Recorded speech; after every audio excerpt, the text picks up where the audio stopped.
we are going to uh, start this particular session for specifically for all candidates who are interested for startup cell, startup who want to open their startup. So, which kind of opportunity they can explore there? Okay, so please tell us, students, what is the opportunity and what is the scope in this particular field, whatever you are delivered here. So please, first of all, please show, please deliver the objective of this particular workshop, so that so that we can analyze, because we are new for this particular field, so we No don't problem. know what is this talk and how we can deal with this particular concept. Okay, so we are expecting from your side. So, and first of all, I would like to give a special thank you for from on behalf of MIT's Gwalior. So you are here for for presenting a new idea. Sorry, I think my video is not okay. So now I am visible. Yes, sir, you are visible now. Yeah, yeah. So, hopefully this particular workshop is very interesting and very, uh, I think, very beneficial for all the students who wants to open their startup. So, thanks, and please go ahead for deliver your lectures. Okay, Sure, sure. thank you, ma'am. Thank you. So I'll quickly introduce all of you to myself first of all. First of all, I want to thank all of you for inviting me to your startup cell to have this webinar. It will be a Q&A. The host will or the moderators will ask me questions which you have raised, and we would answer those questions. And it is I'm very happy to see that all of you have taken out your precious time on a Sunday evening and, joined this webinar to learn something all about startups and investments. So I'll quickly introduce you to myself. I was in Singapore and Jakarta for 15 years in investment banking, and I had my own family office fund there. This is my 7th year back in India. I did investments, then I went back to advisory. Currently, I'm connected with 300 investors globally. We pick up global deals. We are sector agnostic. Typically, we do a $1 million to $50 million. Apart from this, I've given 160 plus talks all over the world, which can be seen on YouTube. I've been given 3 awards this year. I'm the top 10 women leaders in wealth management 2021. My brand Convanto comes under the top 10 women entrepreneur brands along with Nykaa.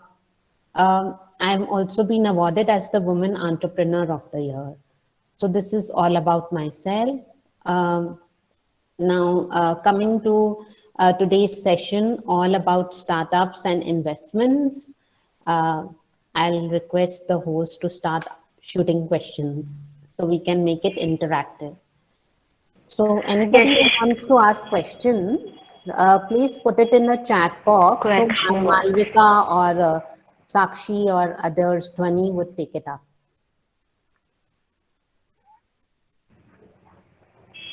Yes, ma'am. So I'd like to start with a small greeting to everyone. So good evening and a very warm welcome, everyone, faculty in charge, teachers, and all every audience present here. Thank you for sparing your time on this Sunday evening. I know it's too hard to take out time on Sundays. So today, Shubhi and I will be the host. And before moving further, I'd just like to do some little housekeeping. So if you all have any questions, just put them in the chat box. We'll take them in between, or we can have a question session at the last. So it will happen then. Do not unmute yourself until last. And ma'am has already explained what she's going to be doing today, the topics, etc. So I'd like to just start with the questions now. Okay, so the questions we received were mostly from funding and stocks only, and I'd like to start with this one. So this was a question for stocks. Is it safe to invest in unlisted stocks as a beginner, and how do we start to invest in stocks and stuff like that? See, investment is a journey, and one can how to start investing is to learn anything. You need to read a lot and listen a lot. Read books on finance and watch channels of finance to expand your knowledge. First of all, you must have that much funds to start investing in the stocks.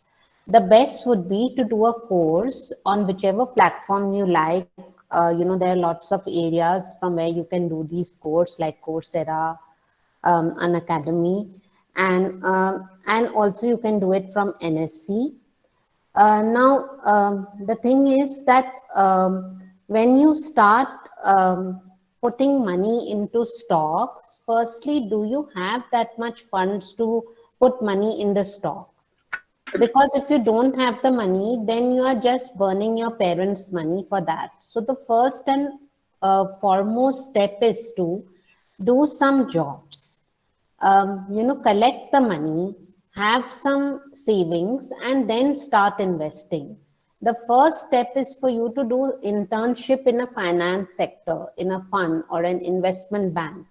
I think this is really, really essential, and it will help you, grow, and you'll slowly get to investing. I mean, just straight away going to investing won't lead you anywhere, and it is like you wouldn't know which sector to put in the money in.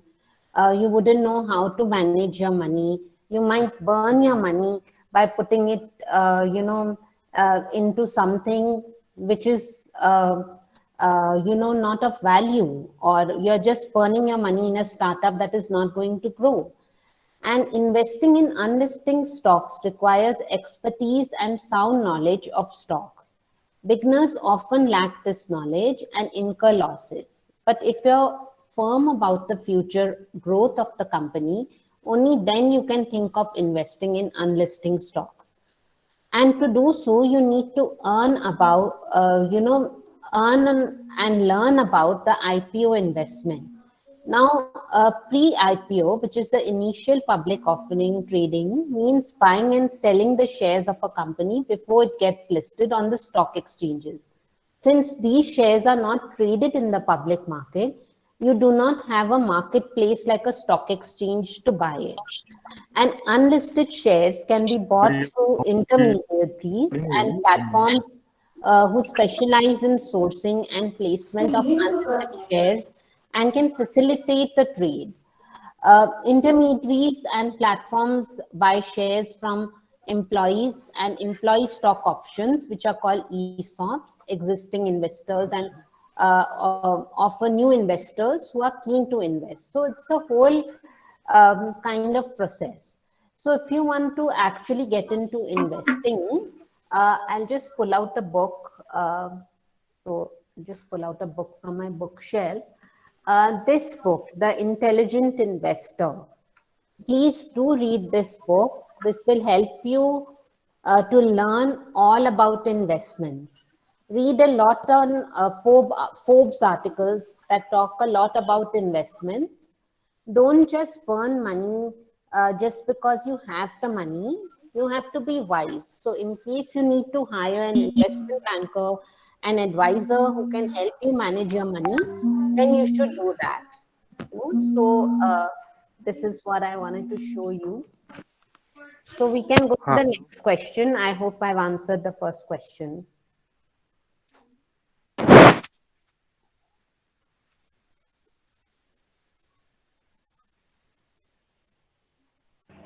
Yes, ma'am. So I'm here. So the next question is, is investing in small caps more profitable than blue chip companies? And they're also asking if like what is the initial amount they should start when they start investing? See, one needs to start investing really small amounts. Like even if you are picking up crypto or blockchain, just start with 1,000 rupees. Don't burn a lot of money. See if it is multiplying or is it, not multiplying. In case you are investing in a startup, which is your friend's startup or your family startup, like a food startup or a technology startup, you can start with small amounts like 5 lakh rupees, and then start investing and see if it is helping that company to grow, or is it that the company that you've invested in is a loss-making company and it's not growing, or they are just, what do you call, burning their money. Now, before you invest in any stocks, you need to review the future prospects of the company. All the small cap companies have higher growth potential as compared to the blue chip companies. But the large chip companies have already made a place in the market and they give good returns to the shareholders. Now, to sum up, investing in small caps is sometimes more beneficial if the future prospects of the organization are promising. But the risk factor in small cap companies is huge. The greatest downside, to small cap stocks is it's very volatile. So, which is greater than large caps. Now, large cap companies are typically a safer investment, especially during a downturn in the business cycle, as they are much more likely to see weather changes without significant harm. Now, this makes them more attractive to investors and attracting a stable stream of capital, which contributes to making their, making them low in volatile. Now, eventually it depends on your goals. If you need massive returns, you just know it comes with massive risks as well. So whatever you do, you just do on your own research before investing, not just invest and burn money. We had a case wherein the investor had invested money in the company and the founder used it to buy a car. Now, investments are not done to, buy a car or treat cancer. Why are investments done in the first case scenario? Investments are done so that the investor's hard-earned money, which he's putting into a startup, he or she, they see it multiplying. It's not for burning. So it's not for, doing personal stuff. It's for doing professional stuff. So one needs to be very mindful in the steps that you take while investing. So it's essential that, when you start all these things that you're doing, you have enough money. Now, typically, if you are 20-year-old students, which I could say, that means you don't have that much money. You'll just have barely some pocket money. Now, in order to, have that kind of money, you need to do internships. You need to have some savings. You need to work in a corporate to understand the culture, to understand different kinds of businesses around you. Apart from that, when you have collected, a large sum of money, which is in your own money, not your father's, not your mother's or anybody else, then you should invest, is my suggestion. Okay, ma'am. So from that, we are seeing that so if you're investing in small cap companies, you're having high risk with it. If high returns, then high risk. So that sounds completely reasonable. Then, ma'am, for an investor like us, students, we need to find some undervalued stocks which could actually give us good returns and be profitable in the coming years. So how do we find them?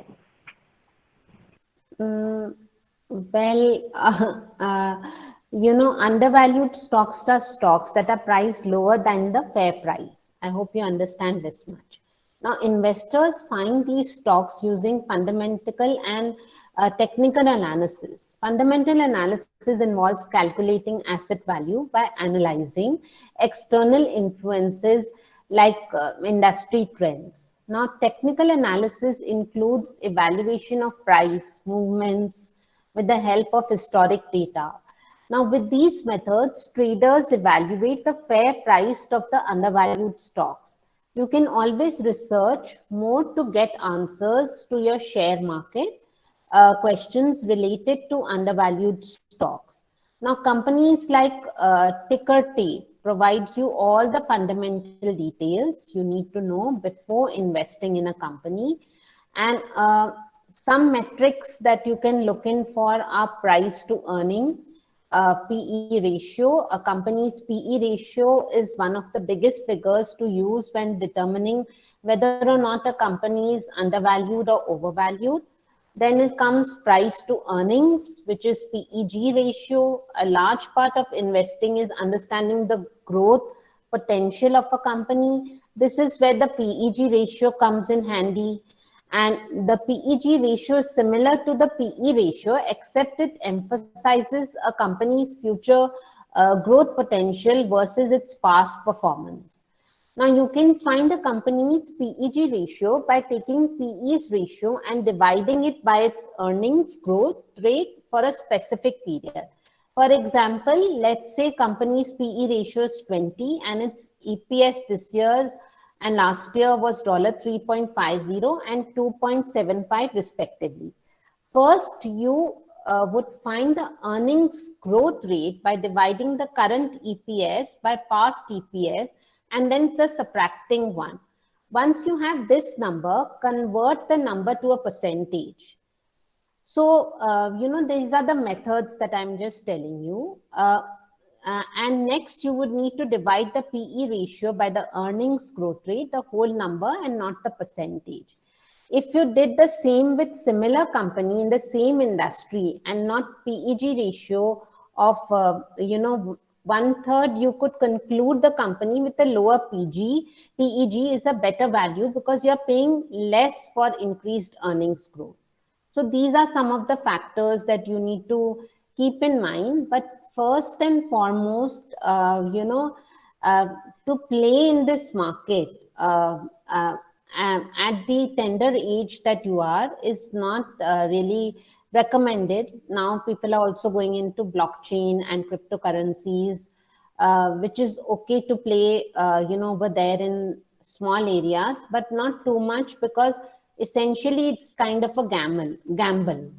And then once you get into it, you could be burning your money or losing out a lot of money, and typically, waiting long periods of time doing all these things and essentially, not making earnings. So I think your start shouldn't be this way, if I were you. And, when you take a company's market capitalization and dividing it by its free cash flow will give you its price for to FCF. Now, the lower this number is, the more a stock is considered undervalued because it means you are paying less for more cash flow. And generally speaking, an increase in cash flow precedes an increase in earnings. So, this is a small thing. Of course, I can keep on elaborating. Yes, ma'am. Actually, today in today's this whole lockdown period, every YouTuber, influencer about who work in stocks and stock related things, they were like saying how to start your investment journey in early 20s, and so everyone has questions related to that because of that. Everyone has got influenced, so that's why people start looking for penny stocks, which but could from where will you get the returns. money? The question is, to invest also you need to have the money. I mean, I'm sure your parents are doing jobs. Some of them must be doing business. It is essentially whatever pocket money you're getting. It's essentially their hard-earned money. It's not that you have earned that money or you are doing something part-time. You know what I mean? So essentially, if you just go to YouTube and learn things, that's not the correct way, because YouTube has all kinds of stuff there. I mean, you can't really go to YouTube and learn something unless you are sure who is delivering that. At this young age, I wouldn't recommend you guys to do that. But yes, you can do some startups, like small startups that I can guide you on, where you can make some earnings on your own. And essentially, if you've not done any internships anywhere, so you don't have the hands-on experience. You have the bookish knowledge of doing things. So until you don't have any hands-on experience to work somewhere or with a particular skill, say your skill is writing, okay. Now, if you have not worked as a content writer, or your skill is designing, if you've not worked somewhere and you just know, okay, this is how it is done academically. So how would you proceed? So this is the thing. And there are lots of questions coming in the chat box also. Should I open the chat box? Okay, can I open it? Yes, sure, ma'am. Absolutely.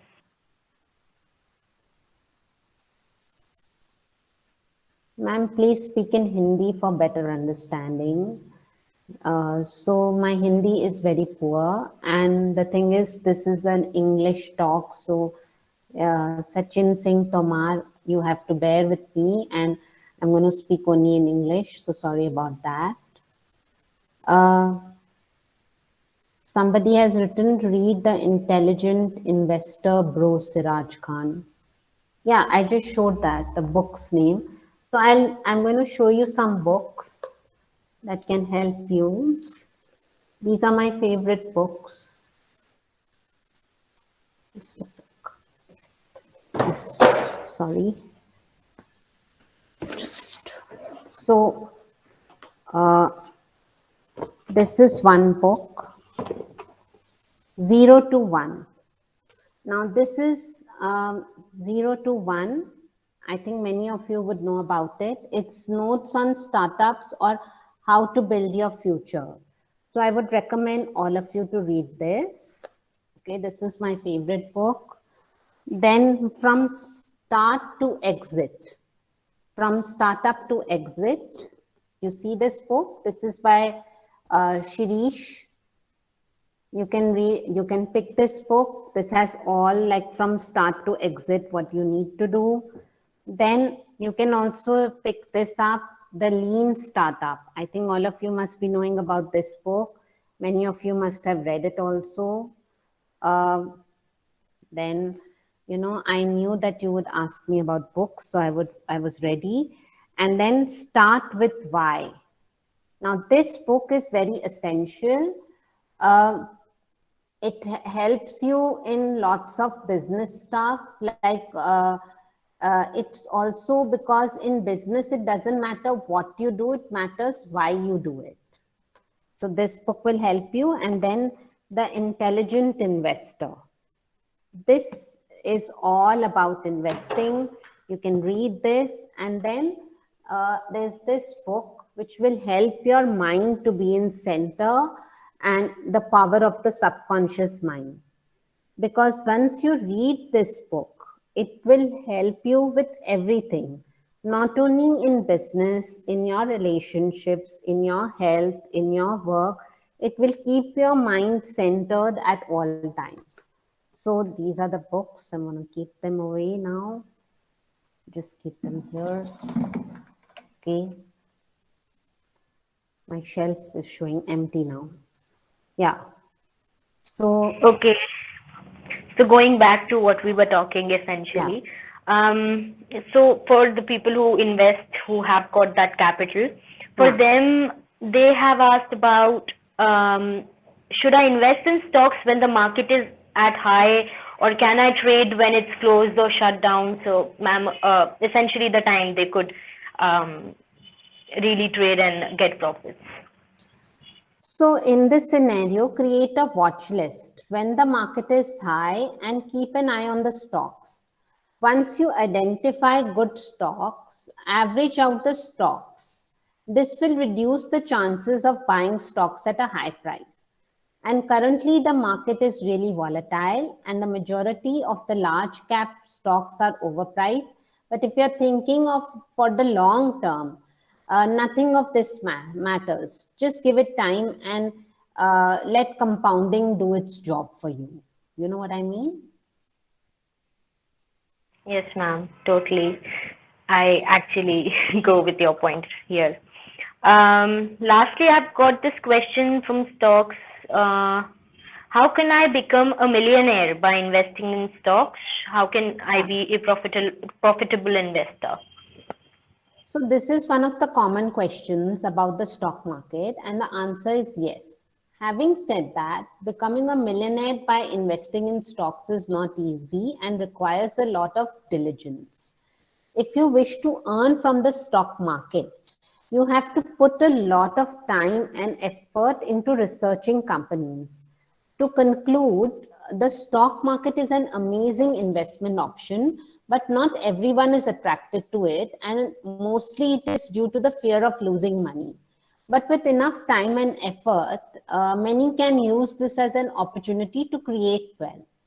Now, if you do not have the time to research and the patience to hold, you might lose money and end up blaming the market for this. Now, some advice which might help you in becoming a millionaire is that read books about finance and do not try to copy their investing style. What worked with Warren Buffett might not work with you, and just learn from them and do your own research. Then, I think you need to be patient. Do not be the person who keeps on saying the sky is falling, the sky is falling. Just hold and let compounding do the job. You cannot time the market and nobody can. So then, start and sit means systematic investment plan. Be regular and disciplined with your spending habits.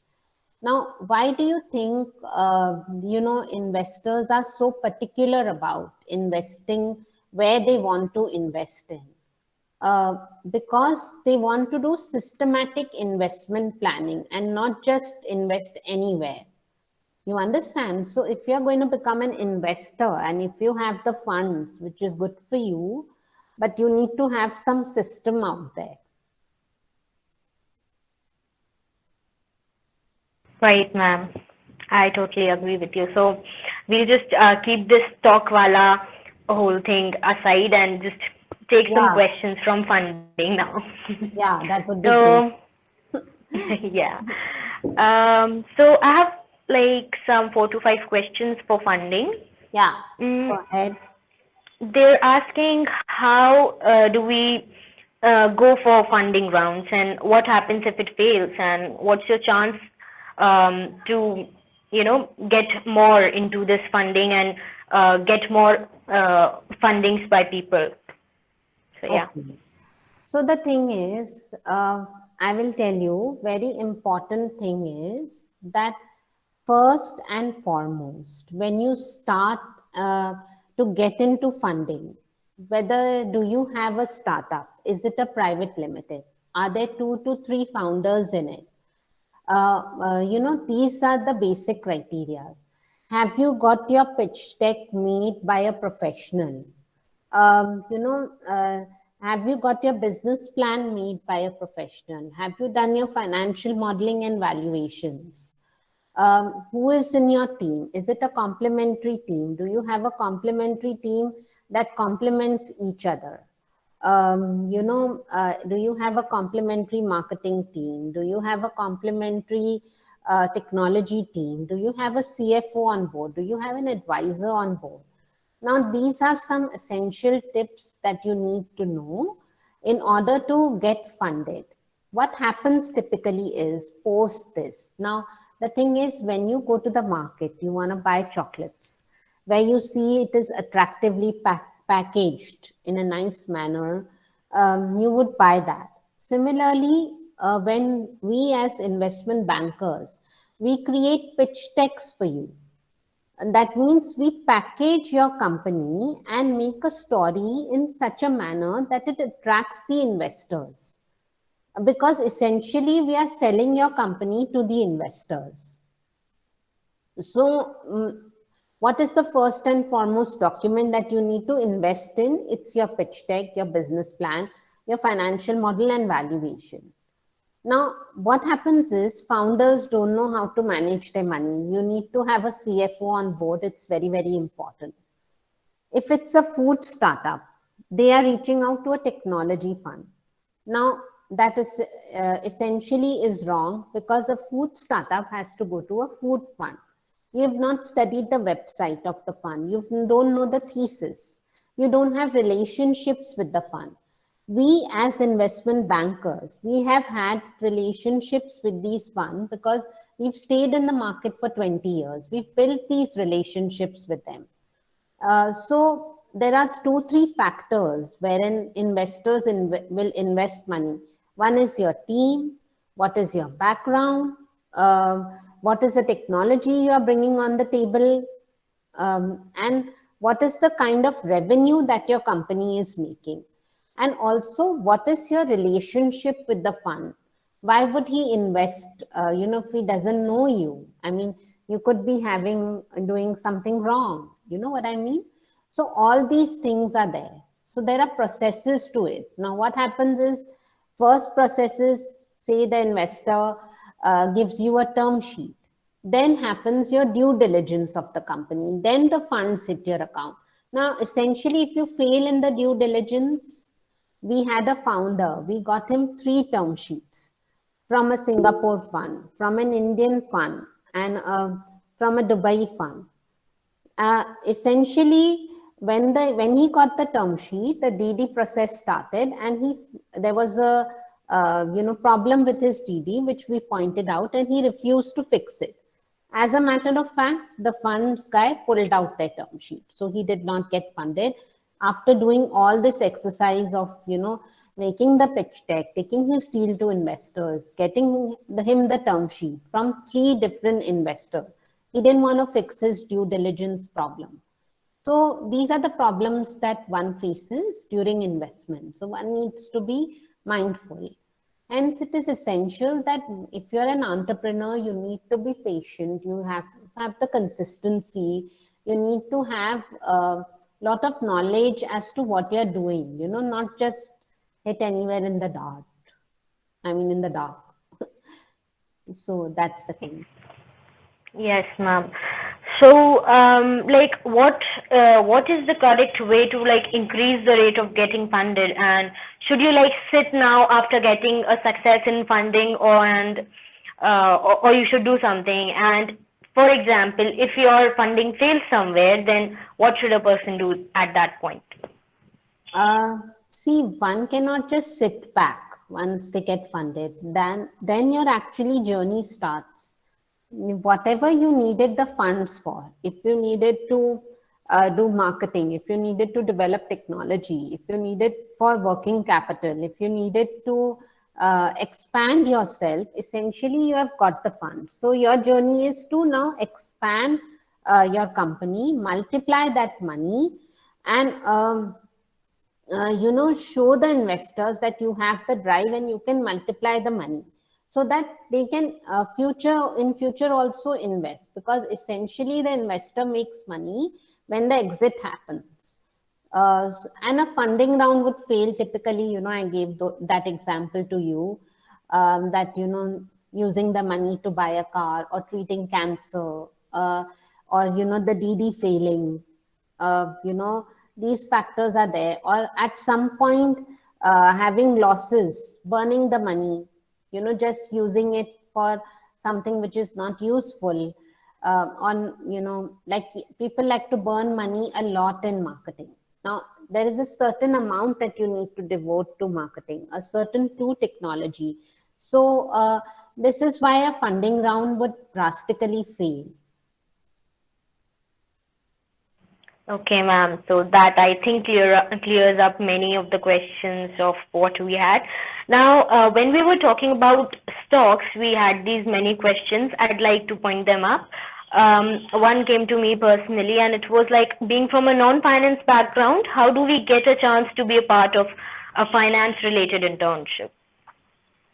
You need to do your CFA. You need to do internship in an investment bank or a fund. You need to have studied in commerce, in economics and finance college.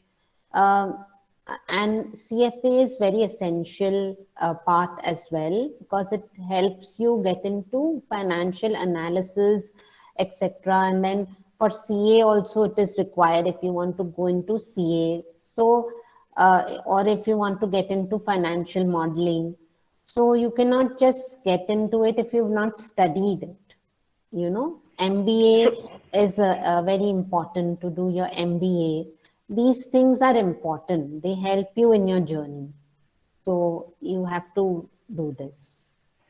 So like, since we are from engineering college, so obviously we don't have a nick about anything in finance right now.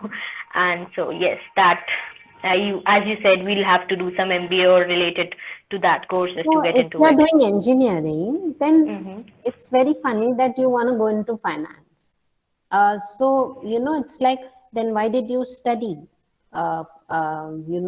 engineering? If you're getting into engineering, you have to get into something which leads you in that direction. Ma'am, actually, there's a saying called like, engineers can be anything but engineers. They'd like to explore anything but engineering. So that's, I think, what every one of us has. And so yes, and obviously everyone wants to be financially literate, because as this condition of COVID-19 has come up, many of us have been facing a lot of problems since we were not financially educated. And so yes, everyone wants to have their grasp on finance related stuff. That is true. That is true. Now the thing is, see, I'll tell you, when demonetization hit us, we didn't know how to use digital payments. We didn't know how to use Paytm. We didn't know how to use Google Pay. We were forced to use. When we were forced to use, now, if you see now, the milkman, vegetable man, almost taxi drivers, everybody, people roam about cashless because the digital payment is there in their wallets. So when we were forced to use, we understood the importance of this kind of technology. Similarly, when pandemic hit us, many of us didn't know how to use Zoom, AirMeet, StreamYard, all these platforms. So we were forced to use. When we were forced to use, we found it so essential that sitting on one chair, we could do 10, 20 meetings. We could have online schools and other stuff, which were beneficial for all of us. We could do worldwide events and have webinars like these. So when we are forced to do something, that is when we actually go into it. Now, financial literacy is very, very important, especially for all you girls, because at some point in time, you need to be financial literate to be able to handle yourself. So I think it's very important you understand how to save money, where to invest, what to do with the money, have enough money before you get into your married life. And in India, typically blue is for boys, pink is for girls, cooking is for girls, and soccer is for boys. I think all that needs to stop. Once all that stops, I think you'll find a lot of talent hidden in the girls that are there today. They need to be decision makers. They need to be able to be given the authority to manage money. Typically, they have not been given that authority. They think that, men think that women cannot manage money. It's not that, So all these things. So for that, you need to get into roles like a CFO role or investment banker, or, into a fund where you are managing the fund. So all these areas which are really male dominated, you need to get into those and make your mark there. So that's my message for the girls. Sorry, boys. Totally agree with you, ma'am, on this point, and I really want that, including me, every girl, gets into these things and makes herself financially literate and do things. Now, I'd like to switch my role with Shubhi, so over to you, Shubhi. So you could continue from there. Sure. Okay, thank you, Malvika ma'am. And I would like to continue with the same topic of questions. So the question which I have is, what kind of stocks should avoid investing into? What kind of Stocks one you should should avoid. avoid investing in stocks with low liquidity.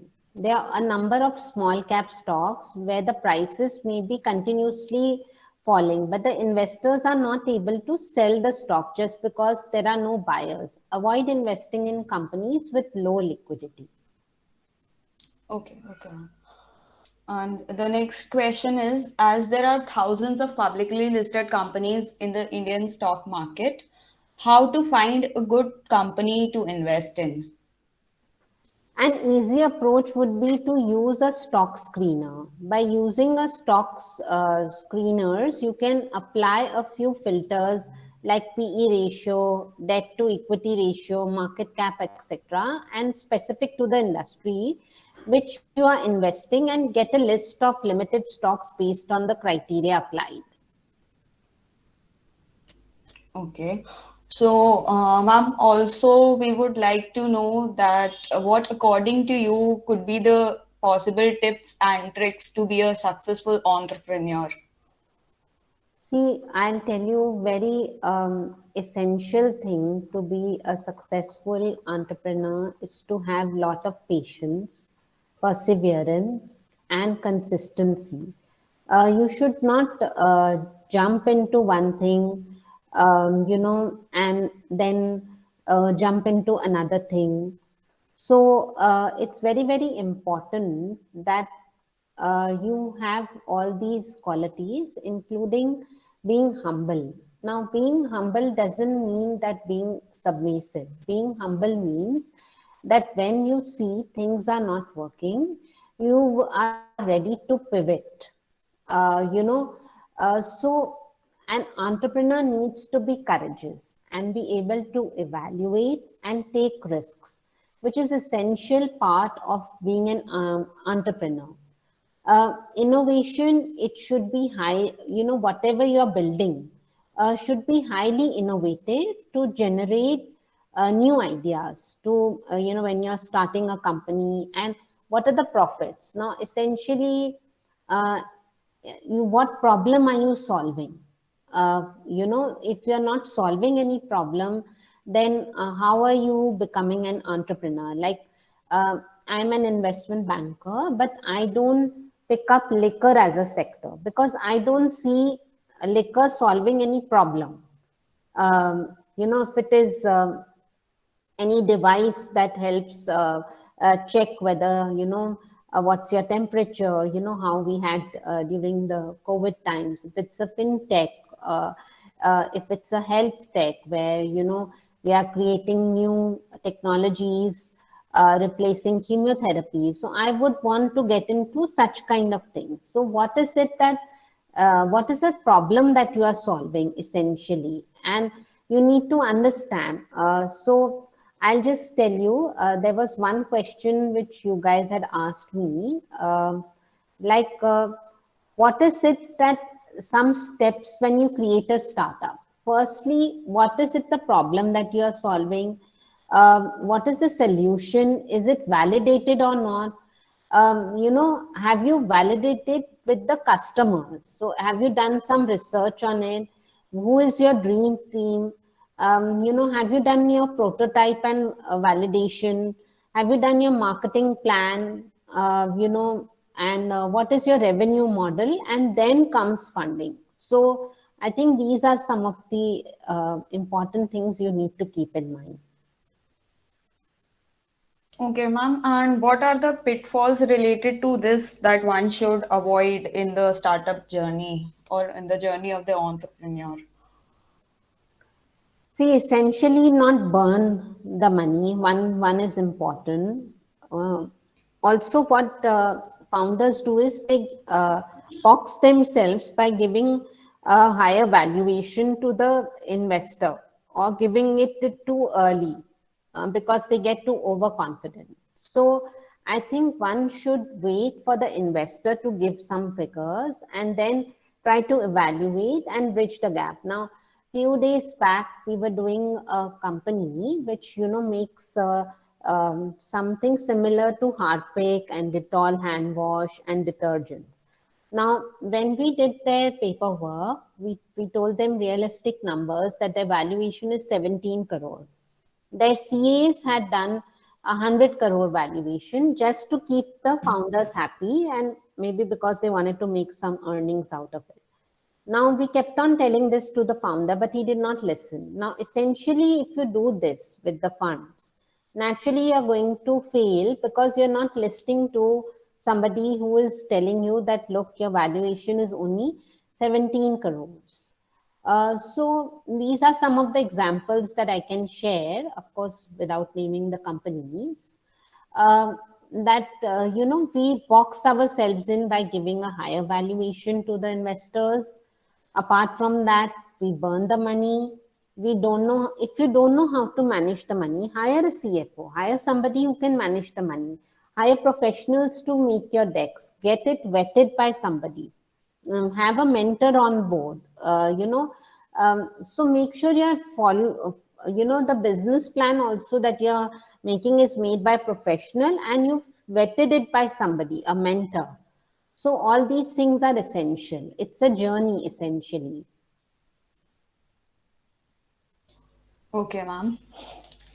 So the next question is how much one can aim for in a funding round? How much Uh, one Depends actually from startup to startup. It can go from anywhere between 50 lakhs to 50 million. Now, in the beginning, one needs to, when you start, it all depends on what is the technology that you are bringing to the table. What is it that you need the funds for? Have you made any revenues? And so based on all those factors, it is calculated. Now, sometimes founders come to us, they tell us that they don't know how much money to ask for. So we help them with those factors as well. And we tell them, look, this is a reasonable amount to ask. You can ask this much from an investor. So that they get the investment. So when you start, make sure that it is self-funded by family, friends, or your own network. Then you have shown some revenue in the company. Then you go to funds to ask for amounts which is definitely above 50 lakhs or 1 crore. Okay, ma'am, I agree with you. And since we are running out of time, I think we should answer some of the questions of the chat box also. So, shall I begin? Yeah, sure. Okay, so Parth Jory has asked how to do bootstrap. Okay, now essentially there are a few ways to do bootstrap. I'm just going to tell you that how you can do bootstrapping and what are the things that are important in bootstrapping and essentially what is the meaning of bootstrapping. Okay, now bootstrapping your startup means growing your business with little or no venture capital or outside investment. It means relying on your own savings and revenue to operate and expand. And it is not easy to do so, but it's incredibly rewarding. Now, how you can do is bring new skills on board through co-founders and partners. Find a co-founder or partner that has complementary skill sets and, look to have someone in each of these three key roles of creative, visionary, administrator, technician, and try to find partners so these don't overlap. Like I said, have a complementary team, a marketing team, a technology team, a finance team. Having more than one perspective is essential and a great way to get everything done while keeping costs low. Find mentors that know your business path. Now, finding mentors and advisors that can help lead you on the journey is helpful. That you shouldn't limit where you look. So, bootstrapping also through simple ways. Like, I remember many of my friends who were at very high posts lost their jobs and they wanted to start something on their own during the pandemic. But they forgot simple things, that putting your LinkedIn in order, putting your website in order, using simple tools, WhatsApp story, not to post pictures of parties and all, but to use it for business, Facebook story, LinkedIn stories, use these areas to post something small. Say you've started a food business. Every day, if you post a story, somebody from your network, say in your phone book, there are 7 to 8,000 people, somebody would notice you and ask you for your product. So this is how essentially you will grow. So these are some of the marketing tools when you don't have the money and you don't know how to go about it, how you can essentially use these tools to earn the money. Many of us forget to do that. And not burning the money, but saving more is important before you get, the right kind of funds, and how you position yourself. When I had come to India, that time somebody told me that I've done so much work, but something like Convanto needs to start. Otherwise, how would I get recognized everywhere? So, I had to enhance a lot of things. So we have to keep,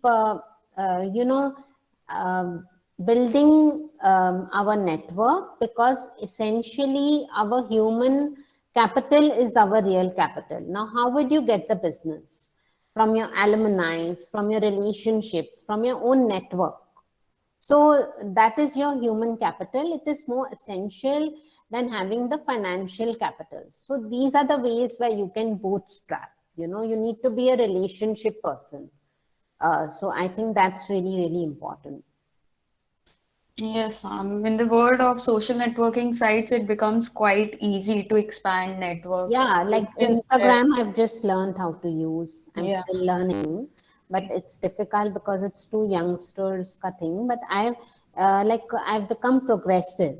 I'm trying to use it to the fullest. So I think instead of doing funny things on Instagram and Twitter, bullying each other and writing funny comments and putting party things and clothes and all, you can put something about business. Like you can, like I've said, like content writing, designing, uh, you know, uh, financial modeling, valuations. These are some things, cake baking and all, if you're doing. Like you can start on your own. What is your skill? Essentially, you have to. Now, what happens is that we don't tell each other what our skills are. How many of you in your own college tell each other, look, Shubhi, you have this skill. I think you can pursue this. Like very few people who would say that, sometimes we cannot identify. Now, when I had come to India, somebody told me that my voice is good. I need to use that. So I started doing podcasts. I didn't know. I didn't know I had these talents of building my own company, my own investment bank. Somebody pointed out to me. That's why I recognize those. So, how many of you, when you sit as friends, you actually observe each other's skill? Like Excel is very important. Making PowerPoints is very essential. It is more essential than learning about stocks and investments. These skills. Do you know all your Microsoft Word? I have seen interns struggling with Excel sheets, doing everything wrong, not able to format Excel sheets. So all these skills are important. If you don't have these skills, then I think you're not, enhancing them or reaching somewhere. So I think time is up. Somebody is coughing. No, somebody accidentally turned his mic on. Okay. Okay. Ma'am, one more question. Yeah. Ritik Soni has requested to ask this: how to do a startup ethically, keeping in mind that our business should not affect climate, environment, and is also animal cruelty free. He's asking this because before mass production, they'll need a lot of money as compared to non-ethical business. So he would like you to answer this. So I don't know, Ritik Soni, what question is this? But uh, ethics and values we are taught in everywhere, in school, in college, everywhere.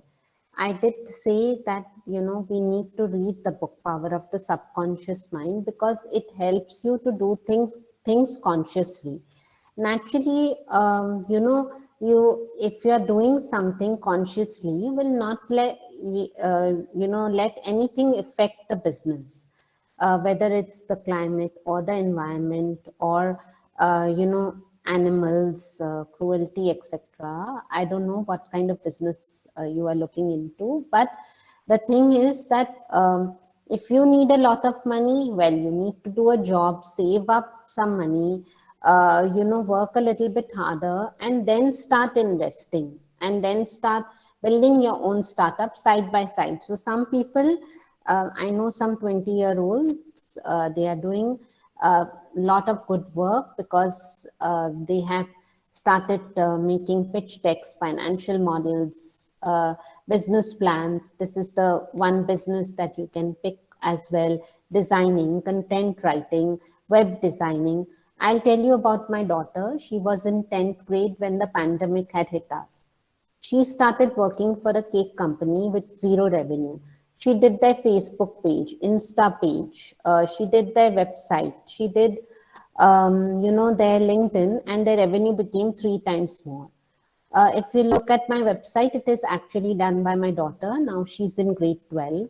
She understands almost everything about my business, because she utilized her time doing productive things. Now, um, if you think you need a lot of money, you are actually contradicting your own question. Everything requires money. Now, if ethically means you need to do a job, first do some savings, develop skills, then build a startup. This is the first ethical step, not grab your parents' money and start burning it. All these things you need to be very mindful. Value the things that you have, be in gratitude. And I think essentially be centered in the mind. So I hope I've answered your question, Ritik. Okay, ma'am, Mohit Srivastav has asked, should we start a trading and investment journey with intraday trading, or you have other approach? Say again. He has asked, should we start our trading and investment journey with intraday trading, or do you have any other approach? Your trading journey can essentially start, anywhere. I mean, it doesn't have to be, I don't know what you mean by intra trading. I didn't get that question. But essentially, you can start your trading journey from,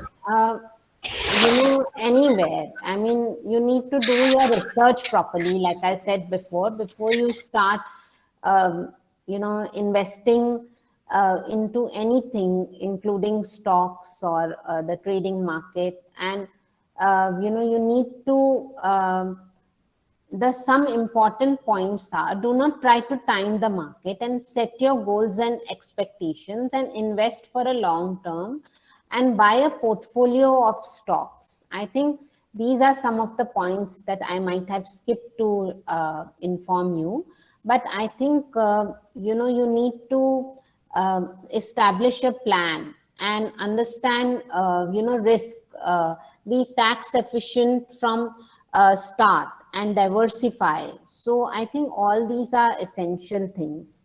Would you just allow me a minute? My battery is running out. Yeah, sure, ma'am. I just need to plug this thing.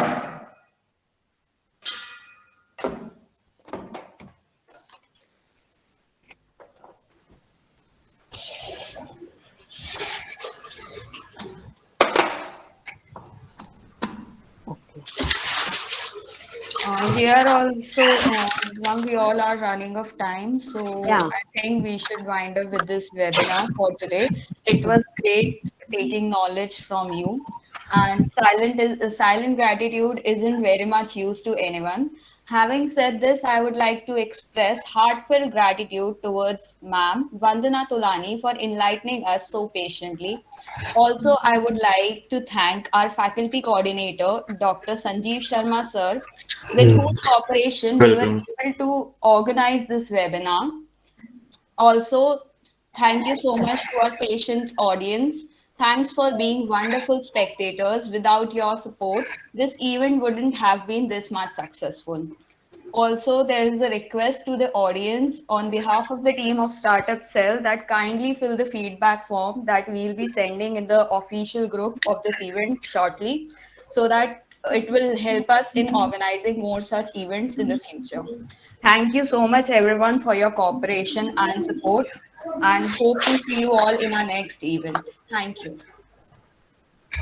Okay, so Sanjeev Sharma, on behalf of MITS Gwalior, I extend to really heart vote of thanks to our guest, Ms. Vandana Tolani, who spared time from his busiest schedule to grace the occasions. And today we had a good opportunity to hear your thoughts, and this will be sure be going to encourage us in our future events.